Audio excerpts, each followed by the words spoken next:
ലോക്സഭാ തെരഞ്ഞെടുപ്പിന്റെ തോൽവി പാർട്ടി ഇഴകീറി പരിശോധിക്കുമെന്ന് CPM സംസ്ഥാന സെക്രട്ടറി MV ഗോവിന്ദൻ. ജനങ്ങൾ നൽകിയ മുന്നറിയിപ്പ് പരിഗണിച്ച് തിരുത്തേണ്ടത് തിരുത്തും. ലോക്സഭാ തെരഞ്ഞെടുപ്പുകളിൽ UDF-നാണ് മുൻതൂക്കം ലഭിക്കാറുള്ളതെന്നും ഇപ്പോഴത്തെ തോൽവി ചെറുതായി കാണുന്നില്ലെന്നും MV ഗോവിന്ദൻ ദേശാഭിമാനിയിലെ കുറിപ്പിൽ വ്യക്തമാക്കി. അതിൽ പലരോട് വിശദാംശങ്ങളുമായി ദേശാഭിമാനി ലേഖനത്തിൽ എന്താണ് MV ഗോവിന്ദൻ പറയുന്നത്?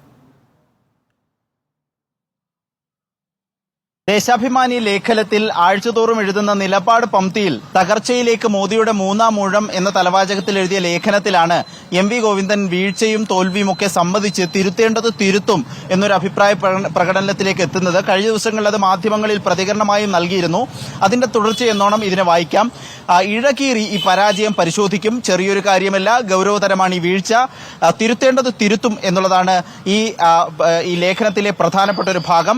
ലോക്സഭാ തെരഞ്ഞെടുപ്പുകളിൽ സാധാരണഗതിയിൽ UDF-നാണ് മുൻതൂക്കം ലഭിക്കാറുള്ളത്. 1984 ശേഷം 9 തവണയും ഈ നിലയിലായിരുന്നു ഒരു വോട്ട് പാറ്റേൺ ഉണ്ടായിരുന്നത്. ഇപ്പോഴത്തെ തോൽവി പക്ഷേ ചെറുതായി കാണുന്നില്ല.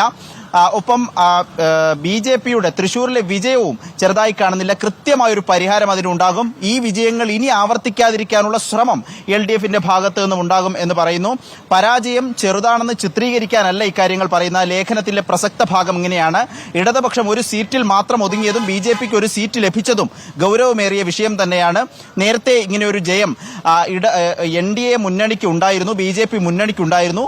നേമത്തടക്കം ഇത്തരത്തിൽ വിജയിച്ചപ്പോഴൊക്കെയും അതിനെ പ്രതിരോധിച്ച് അടുത്ത തവണ പരാജയപ്പെടുത്താൻ LDF-ന് കഴിഞ്ഞു. ഈ ജയത്തിനു പിന്നിലും അടുത്ത തവണ ഈ തോൽവി ഉണ്ടാക്കാനുള്ള, BJP-യെ ജയിപ്പിക്കാതിരിക്കാനുള്ള ശ്രമം LDF-ന്റെ ഭാഗത്തു നിന്നുണ്ടാകും.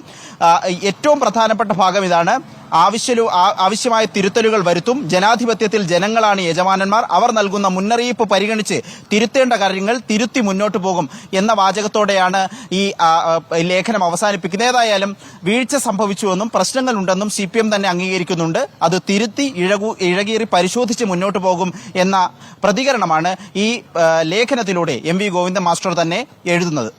വിശദാംശങ്ങൾ നൽകുകയായിരുന്നു ആദിൽ പാലോട്.